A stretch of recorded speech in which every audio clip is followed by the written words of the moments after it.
So welcome back guys for another episode of Ruby Destiny Reign of Legends, and today we're gonna fight Gym Leader Alastor, who uses Steel type Pokemon and is the Gym Leader of Celaro Town, I think it's called, on Celaro Island. So let's talk to him. Welcome to John. I'm Alastor, Gym Leader of Celaro Town. I have harvested strong steel Pokemon to help me achieve my goal, and now then here shall we have a battle. Alright, let's go with this. Gym Leader Alastor, he looks like this rich boy from Diamond and Pearl, I think. And I go with Dudley. As you see, I leveled up Dudley to level 24 to make it easier for me.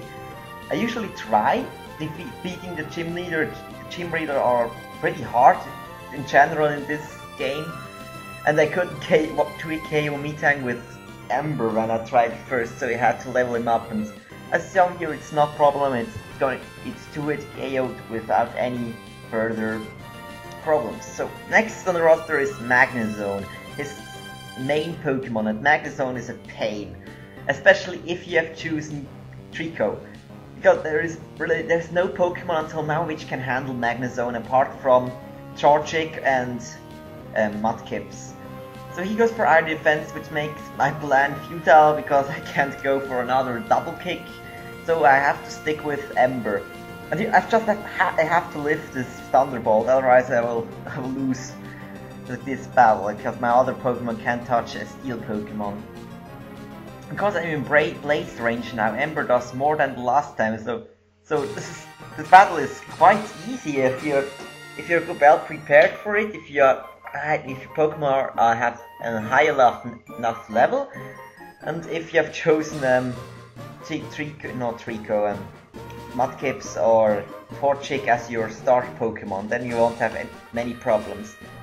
It most likely will be easiest with Marshtomp because it's immune to Thunderbolt and stuff. So, and now we have got the Iron Badge. Oh yes, I've got the Iron Badge. I'm sounding so cool right now.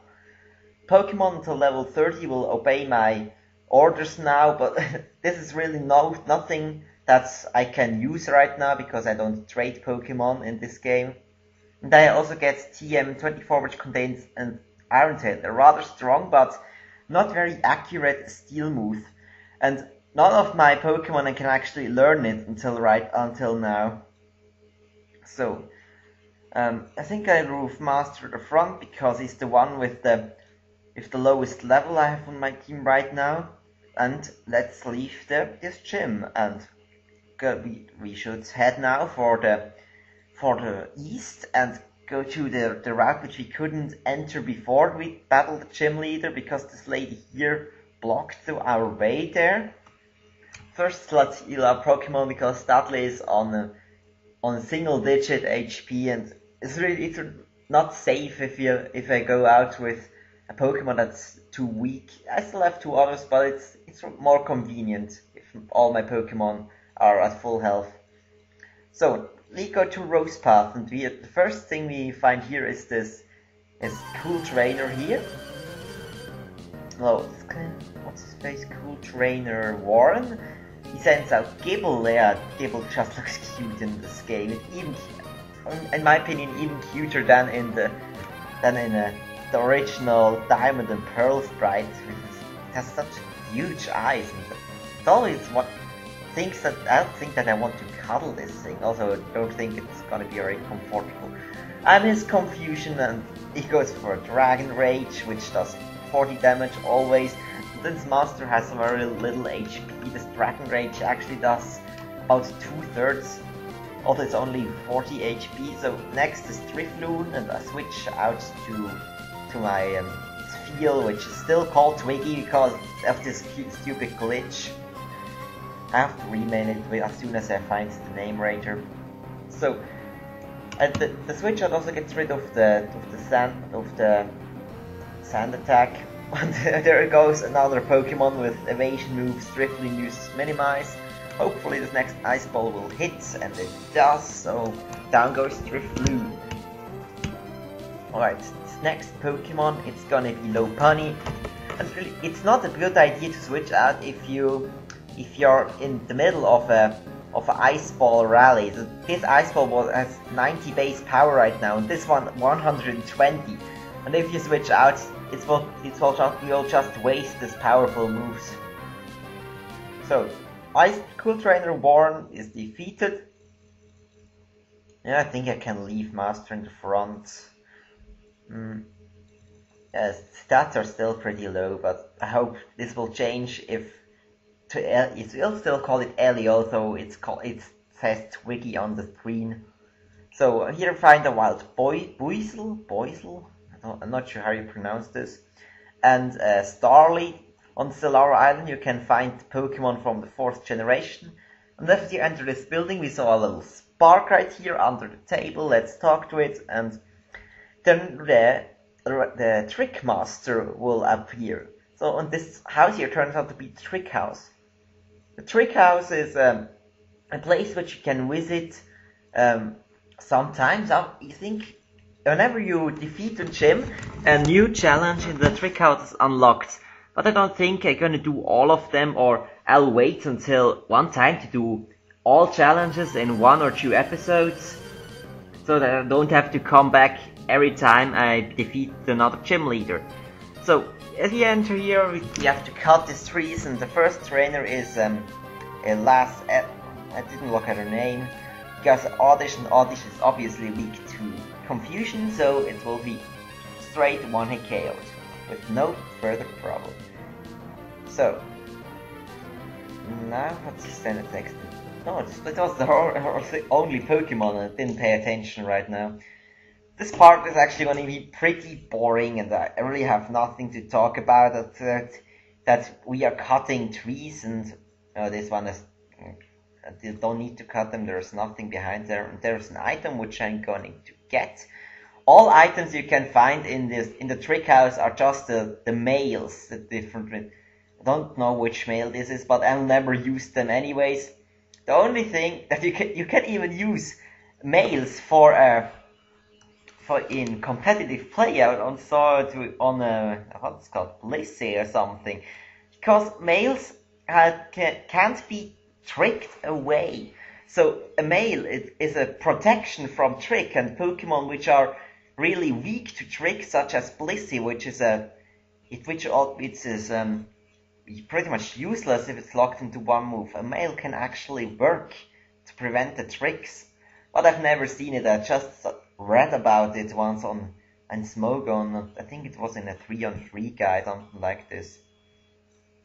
Right, let's go continue, and there is the next trainer in front of the script, which looks like a toilet paper in my opinion. That's what also my sister always says if she sees this script down there. She always calls it toilet paper, although it's obviously not a toilet paper. Excuse me, but you have to admit it looks like a toilet paper. Indeed, so enough of this, let's go to the battle. The youngster is Sphinx. Sphinx is gonna get 1 KO by confusion.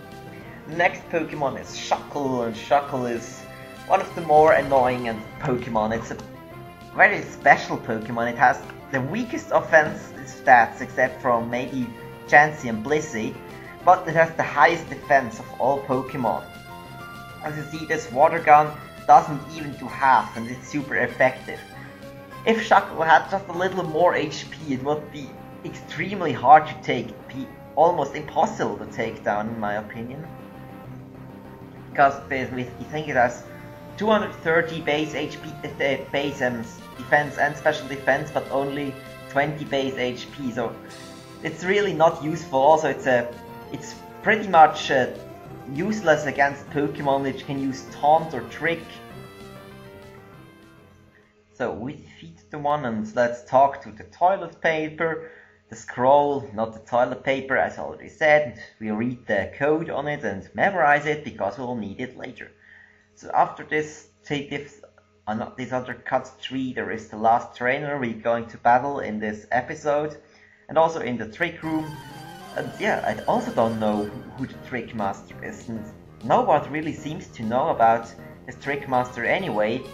So she sends a Turtwig, And I think I go for an attack move now. Not thinking that Turtwig can take me out in one hit. Goes for Absorb. Now Turtwig's special attack is really not that great. Does only 5 damage despite being stabbed. Also these Absorb moves like Absorb, Mega Drain, they're pretty useless anyway. And they have little base power and few power points. So there's really not much use using it competitively. The next one is Chimchar. I switched out to LE to 1-hit KO this Chimchar with the water gun.